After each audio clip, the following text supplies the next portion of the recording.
Bien, bonjour. J'espère que le son est branché, que tout le monde m'entend bien. Donc voilà notre premier rendez-vous en ligne depuis le confinement. Alors aujourd'hui, je ne vais pas vraiment faire un cours à distance parce que c'est le début de la mise en place de notre système. Alors je vois que certains élèves demandent à accéder à Facebook juste maintenant alors que je suis en train de parler, Pierre Ruti notamment.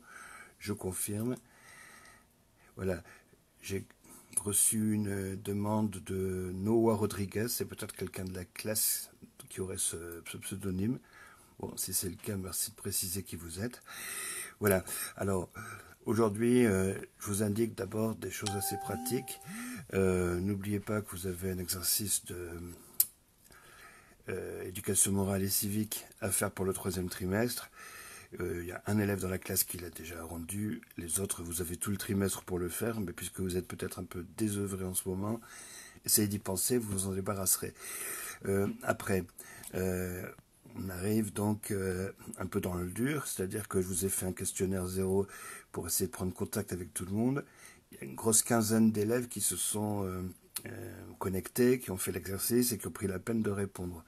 Donc a priori, ça veut dire qu'il y a une vingtaine de personnes qui n'ont pas encore répondu. Alors vous avez jusqu'à ce soir, normalement minuit, hein, soit ne sont pas rentrés en contact avec moi. Alors évidemment, je pense qu'au niveau du lycée, on va faire le tri classe par classe et on va essayer de joindre les familles dont les enfants n'ont pas apparemment donné de signes attestant qu'ils suivaient l'enseignement à distance. Parce qu'il faut qu'on sache quand même ceux qui tout simplement sont un petit peu en retard et n'ont pas pensé à travailler tout de suite. Et puis ceux qui manquent de moyens concrets, par exemple, qui n'ont pas une connexion Internet correcte, pas d'ordinateur, de façon à voir comment on pourrait tout de même leur apporter un minimum d'informations. Voilà. Donc, si vous avez des relations privées avec des camarades, essayez de leur demander euh, de penser à remplir le questionnaire zéro. C'est un questionnaire en ligne, donc vous n'avez pas besoin vraiment d'ordinateur, vous pouvez le faire avec un téléphone. Et pour ce qui est des exercices que je vous demanderai de faire, au moins dans un premier temps, il s'agira de remplir des formulaires. Ça veut dire que vous n'avez pas à scanner vos copies, donc pas de scanner, c'est pas gênant, ni à les envoyer numériques de Pronote, encore moins d'utiliser des mails. Tout ça, ça devient un peu compliqué parce que tout le monde le fait. Et c'est pour ça qu'au lieu de rentrer sur un système de visioconférence, pour le moment, j'ai juste fait une diffusion Facebook. Alors, pour ceux qui ne sont pas là en ce moment, mais que ça intéresse, ils pourront regarder ce film, celui qu'on est en train de faire ensemble, dans, sur le cahier texte. Ce sera inséré dans la page géographie sous forme de capsule vidéo que je remis sur ma chaîne YouTube. Voilà. Bon, alors pour l'instant, comme il s'agit surtout de se saluer, de se donner rendez-vous, ça n'a peut-être pas une importance grandissime, mais si le confinement dure, et apparemment il va durer jusqu'au début mai minimum, bon, on fera des sortes de petits cours vidéo pour que vous n'ayez pas seulement l'inconvénient de devoir lire, voire recopier des paragraphes. Alors, ce que je vous propose donc, c'est peut-être premièrement de vous donner un petit peu de visibilité sur ce qu'on est censé faire dans l'avenir, et ensuite regarder rapidement l'exercice que je vous avais demandé de préparer. Alors, bon, nous sommes partis avec euh, la volonté de terminer le thème 2, la diversification de la production donc dans le monde. En gros, c'est un chapitre sur la mondialisation, même s'il ne dit pas son nom. Donc, il y a création d'une chaîne de valeur ajoutée. C'est un terme qui ne veut rien dire en géographie, mais qui est à la mode, qu'on a emprunté aux économistes. Ça veut dire que dans le cadre de la mondialisation, il y a une nouvelle division internationale du travail. Elle n'est pas nouvelle de votre point de vue parce que vous êtes jeune, elle est nouvelle dans le temps long. Autrefois, les industries étaient au nord et le sud, c'était un monde en voie de développement, voire un monde sous-développé qui produisait assez peu de produits manufacturés. Pratiquement, le sud nous vendait des fèves de cacao, du pétrole, nous livrait du manganèse ou du phosphate, voire des diamants et de l'or. Et nous, le nord, nous échangions. C'était très bénéfique pour le Nord, hein, des marchandises plus élaborées, c'est-à-dire des voitures, des armes, toutes sortes de matériel industriel. Vous voyez bien qu'aujourd'hui, ça n'est plus du tout vrai. D'ailleurs, la preuve, on est en pleine crise du coronavirus et on se rend bien compte que toute une partie de notre industrie productive, elle est partie ailleurs. Par exemple, quand Fiat ou Chrysler disent je vais faire des appareils respiratoires ou bien des masques, parce qu'il en manque en Italie et aux États-Unis, ils doivent préciser je vais les faire dans mes usines en Chine.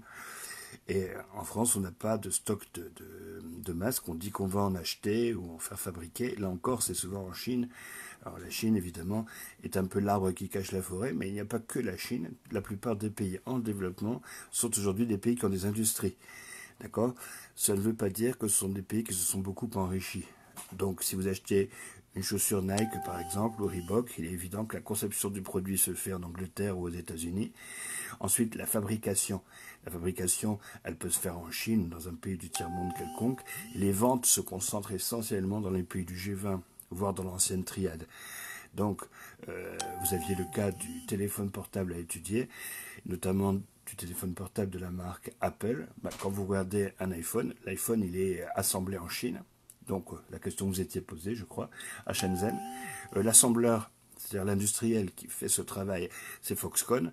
Donc Foxconn est une entreprise dont les usines d'assemblage sont en Chine continentale, en Chine communiste, à Shenzhen.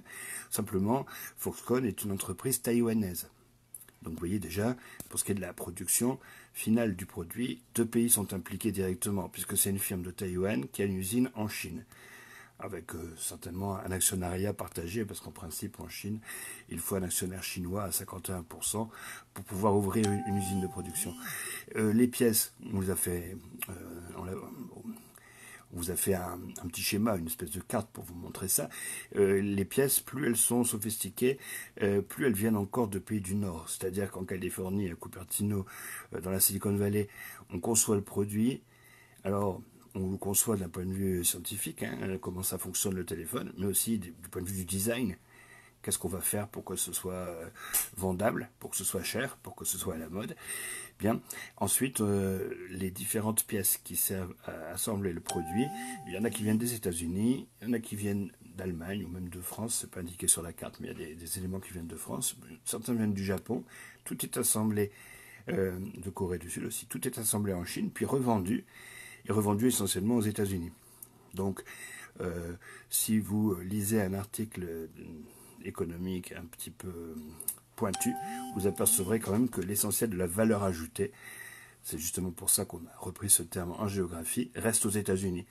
Donc concrètement, le produit il est fabriqué ailleurs qu'aux États-Unis, il est assemblé ailleurs qu'aux États-Unis, mais il est vendu dans les pays du Nord, conçu dans les pays du Nord, et c'est dans les pays du Nord qu'il y a le plus de création de richesse.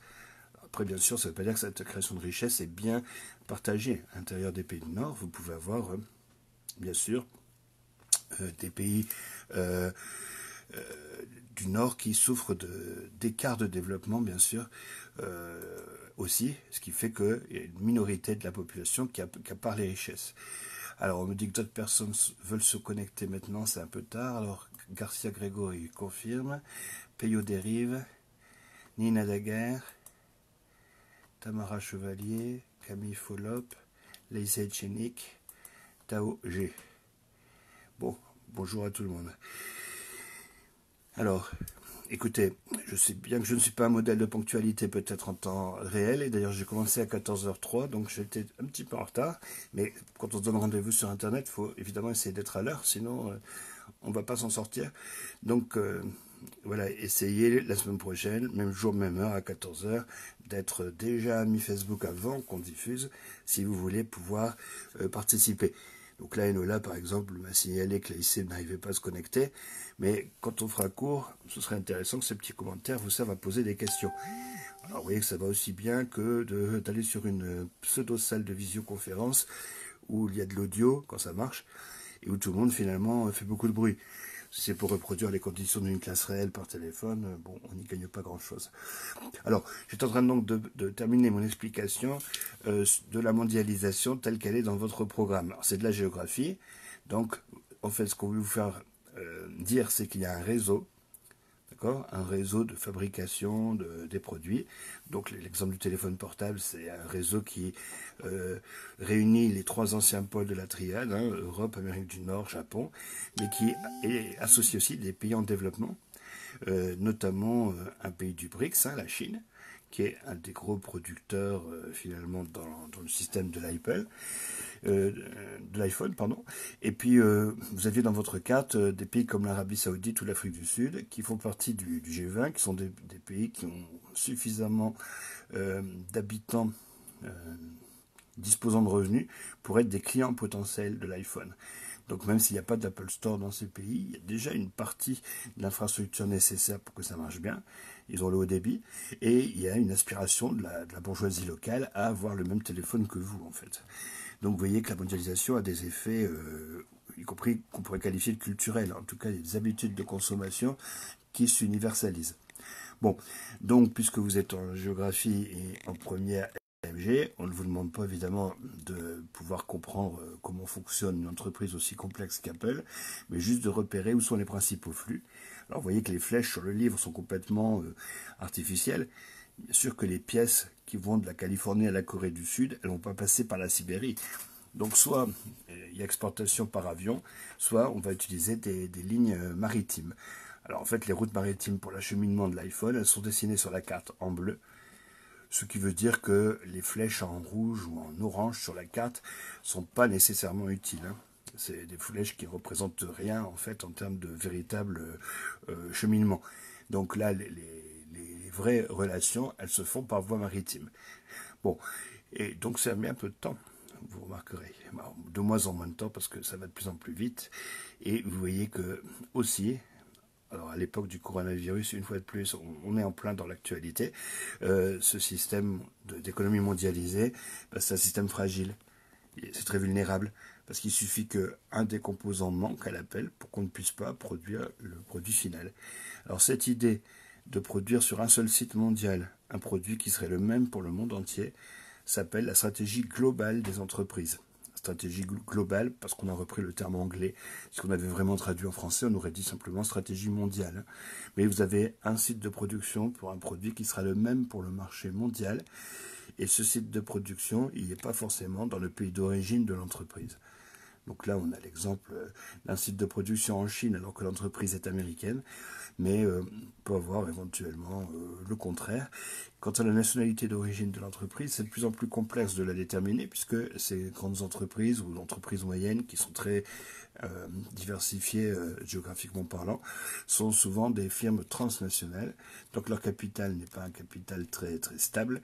Il y a des fonds de pension et des actionnaires de diverses origines, ce qui veut dire que l'entreprise a tendance à ne plus avoir une nationalité extrêmement facile à repérer. On donne toujours l'exemple de Renault, puisque Renault c'est Renault-Nissan. Nissan étant plus gros que Renault, c'est presque un conglomérat franco-japonais, mais nippo-français, encore que Renault ait plus de poids que Nissan du point de vue de l'actionnariat. Cette entreprise, donc franco-japonaise, a priori, a son siège en Hollande. Bon, donc c'est assez curieux, mais du point de vue droit, c'est une firme néerlandaise. Quant à son staff, sa direction, le quartier général est à Guyancourt, en région parisienne. Les cadres parlent anglais, et uniquement anglais. Et le PDG, le dirigeant de l'entreprise, PDG c'est un terme un peu daté, très français. Le dirigeant de l'entreprise, c'était le fameux Carlos Ghosn, dont vous avez vu l'arrestation récente au Japon, qui est un monsieur qui n'est pas spécialement français. Il est français et en même temps libanais et en même temps brésilien.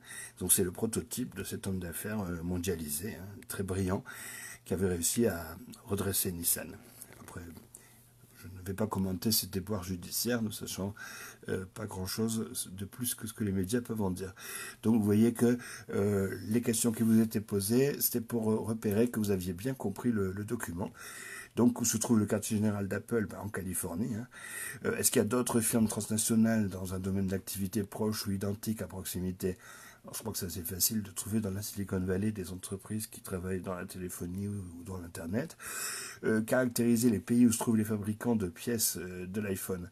Alors, la plupart des pays Allemagne, Corée du Sud, États-Unis, Japon, qui fournissent des pièces donc importantes à l'iPhone. Ce sont des pays du Nord, des pays qui ont un haut niveau de technologie. De quelle origine est l'assembleur industriel de l'iPhone? Je vous ai signalé qu'il est implanté en Chine, mais qu'il n'est pas chinois. Et nommer les pays qui forment l'essentiel du marché pour l'iPhone. Alors vous voyez que c'est assez facile de voir où se font les ventes. Alors que faut-il en déduire? Vous voyez que c'est ce que j'étais en train d'expliquer. C'est un produit unique, produit en Chine, mais pas tellement pour le marché chinois.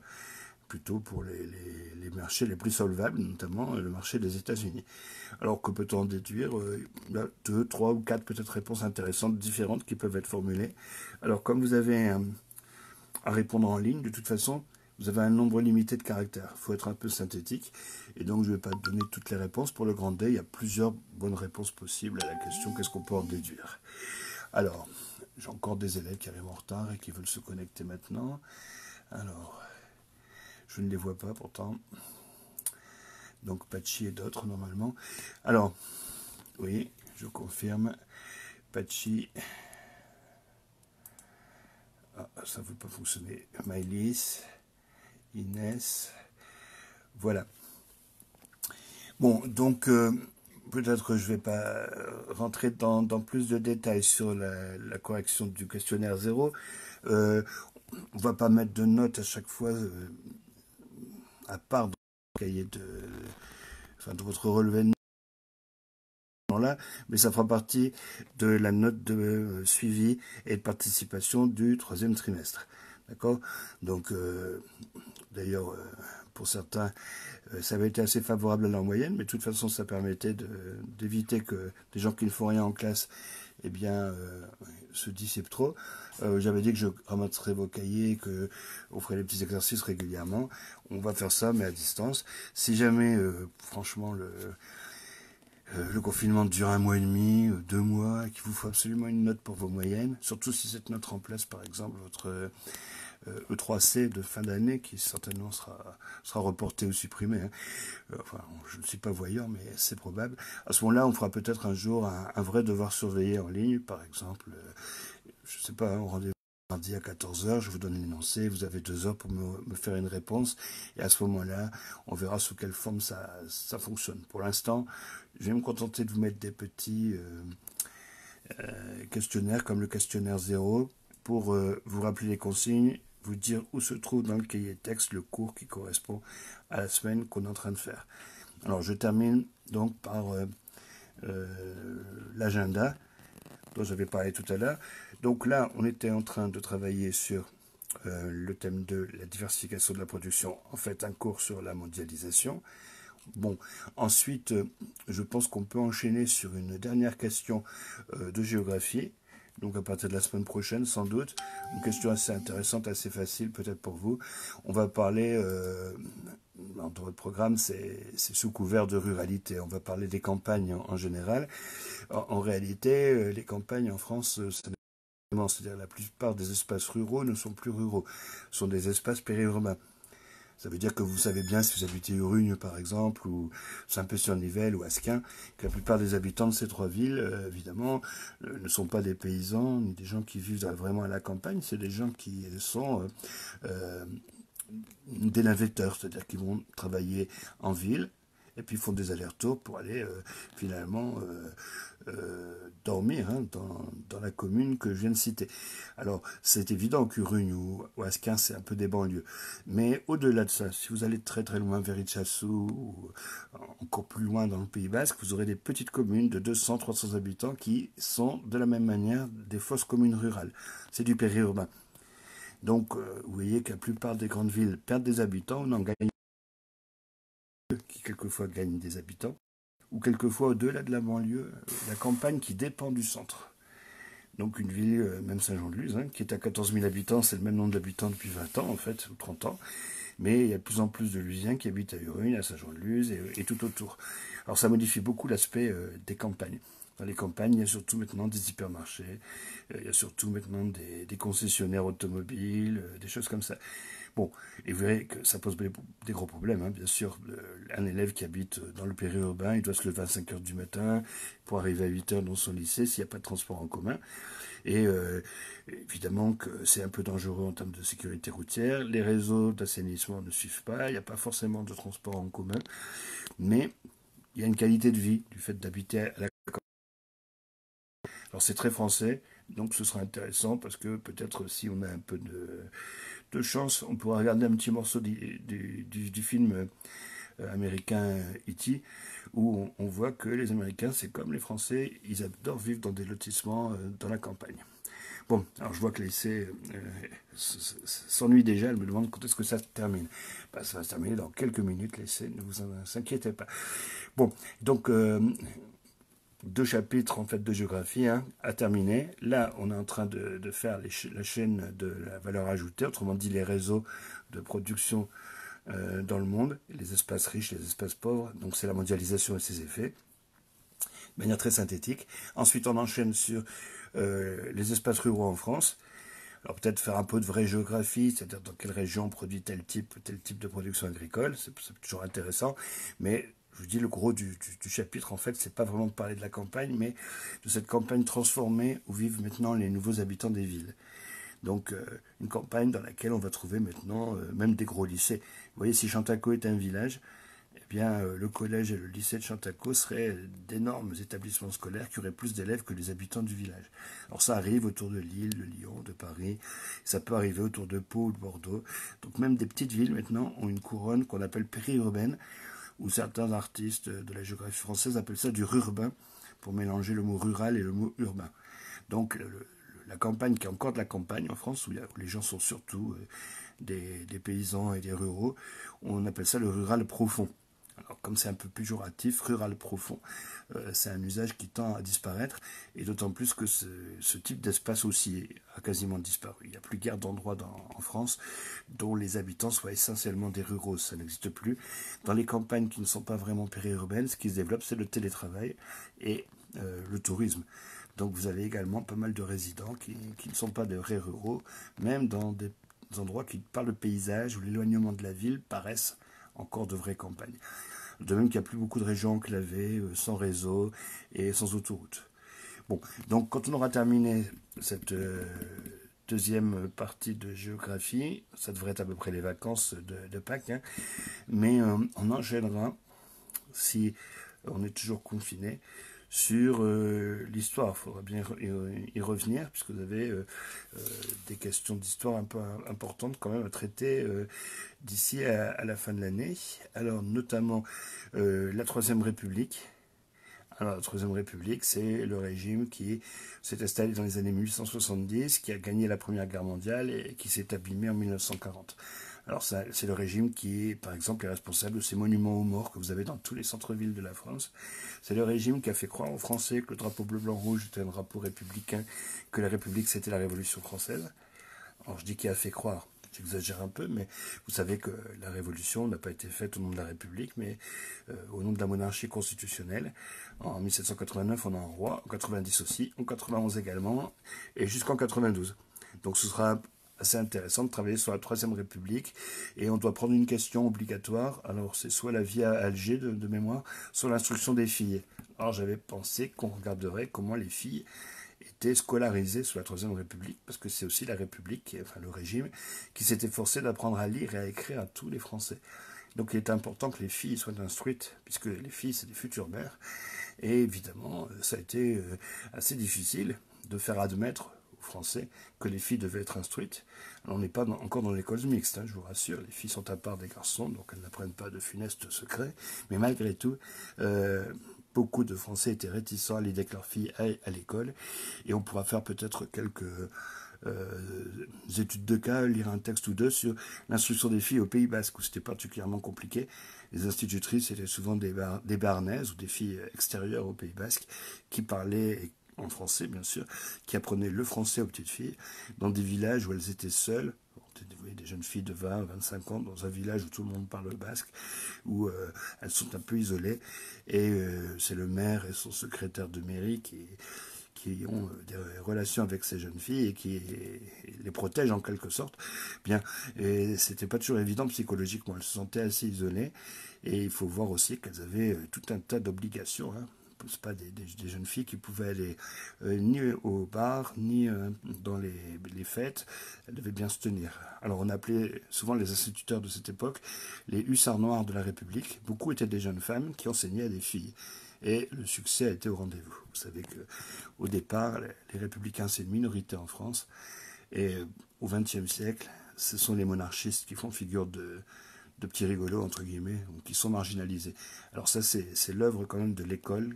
À l'époque, l'éducation morale et civique, c'était pas non plus folklorique comme aujourd'hui, où on met peu de moyens dans ces matières-là. C'était très important, on apprenait aux gens ce qui était le bien et le mal. Et donc la République, qui avait la réputation d'avoir instauré une école du diable, était en concurrence avec Dieu et l'école catholique. Donc elle voulait montrer que, évidemment, elle allait former des élites assez probes, honnêtes. Voilà. Alors, donc aujourd'hui, je ne vous fais pas de cours. Vous voyez, je fais un petit point sur là où on en était. Ce qui serait important, c'est de voir, normalement je le verrai ce soir à minuit, si toute la classe a eu accès aux informations et si tout le monde a rendu le questionnaire. Et moi, de mon côté, je vais faire remonter à l'administration, par exemple, qu'il m'en manque 10, je ne sais pas ce qu'ils sont devenus. Et si c'est les 10 qui manquent dans toutes les disciplines, peut-être qu'on les appellera pour voir s'ils ont des problèmes de connexion, s'ils se sont juste mis en vacances. Mais bon, si ça dure un mois et demi ou deux, je pense quand même qu'il faut que de votre côté travailler un minimum. Sinon, vous allez accumuler un trimestre de retard, c'est un peu gênant. Voilà. Alors là, je n'ai pas de questions, je regarde sur le fond. Urrugne est une grande ville, oui, c'est ce que je disais, Pierre, je suis d'accord avec vous. Ça ressemble un peu à un village, mais ça n'en est plus un. Il y a 8000 habitants, je crois, et plus d'activités culturelles à la limite qu'à Saint-Jean-de-Luz. Alors, c'est pas ça le sujet dont nous allons parler. On va parler, nous, du rural périurbain, c'est-à-dire plutôt des communes de 200, 300 habitants qui ressemblent vraiment à des villages. Ils ne sont pas des banlieues comme Urrugne. Alors après, à force d'avoir des centres-villes ou des villes-centres qui s'effondrent, Urrugne pourrait devenir un jour une ville plus importante que Saint-Jean-de-Luz. Bon, alors c'est un peu de la science-fiction, mais si vous regardez du point de vue administratif, par exemple, la communauté avait son siège à Urrugne, pas à Saint-Jean-de-Luz, parce que Urrugne a un poids politique important. Et si vous regardez une ville comme Saint-Pé-sur-Nivelle, elle a une salle de spectacle plus grosse que la salle de spectacle lusienne. D'ailleurs, pour le moment, à Saint-Jean-de-Luz, les spectacles se font sous chapiteau, alors qu'il y a une vraie salle en dur à Saint-Pé-sur-Nivelle. Donc effectivement, il peut y avoir à long terme des villes qui sont rurales, des agglomérations rurales, disons, qui deviennent de vraies villes. Mais ça met du temps. Hein. Bon, dans quelques jours, donc, vous pourrez essayer de repérer ce genre de phénomène et de voir pourquoi il n'y a pas que des villes comme Urrugne, avec plusieurs milliers d'habitants, mais aussi des agglomérations qui ressemblent à des villages, je ne sais pas, à Inoa par exemple, parce que vous connaissez sans doute, c'est pas très très loin, qui ne sont plus non plus des vrais villages. Parce que la profession des gens qui y vivent, leur façon de vivre, ne sont pas des façons rurales. Et alors, bien entendu, si on était autour de Bordeaux ou de Paris, ce serait encore plus sensible, parce que même à 100 ou 200 km de Paris, vous avez des villages avec 4 ou 5 fermes, et puis 2 ou 3 lotissements, et en fait, les 3 quarts des habitants, bien qu'on soit en race campagne, en apparence, bah, ce sont des Parisiens, hein, quelque part, des gens qui font des allers-retours. Donc, vous voyez la difficulté qu'on peut avoir. Autrefois, c'était clair de dire ce qu'est une ville, ce qu'est une campagne. Maintenant, on a des espaces plus ou moins urbains, plus ou moins ruraux. Donc Urrugne, par exemple, est considéré comme un territoire urbain hein, par les démographes, mais il y a beaucoup d'Urrugnards qui vous feraient remarquer que non, ça n'est pas une ville. Pourquoi parce qu'une ville dans la tête des gens, ça ne ressemble pas à Urrugne. Une ville dans la tête des gens, c'est par exemple des commerces. Alors ils y sont à Urrugne, mais dans un centre commercial, vous voyez. Bon, ce sont des services supérieurs. Un collège, un lycée, une université. Bon, vous voyez que de ce point de vue-là, la polyclinique et les services de l'État sont encore plutôt sur Saint-Jean et sont en train de quitter d'ailleurs Saint-Jean pour aller vers Biarritz ou Bayonne. Donc vous avez, vous voyez, une définition de la ville qui n'est pas qu'une définition tenant au nombre d'habitants, mais il faut voir la qualité des services qui sont délivrés dans l'agglomération pour voir si on a affaire à une ville. Et dans l'Ancien Régime, une ville, c'était tout simplement une agglomération qui avait des murailles. qui était à la fois une fonction défensive et qui était symbolique de la liberté de la communauté, qui devait garder elle-même ses murailles. Alors, dans le cas de Saint-Jean-de-Luz, c'est très intéressant d'ailleurs, parce qu'il n'y a jamais eu de muraille à Saint-Jean-de-Luz, donc ça n'a jamais été une ville au sens où l'Ancien Régime le concevait.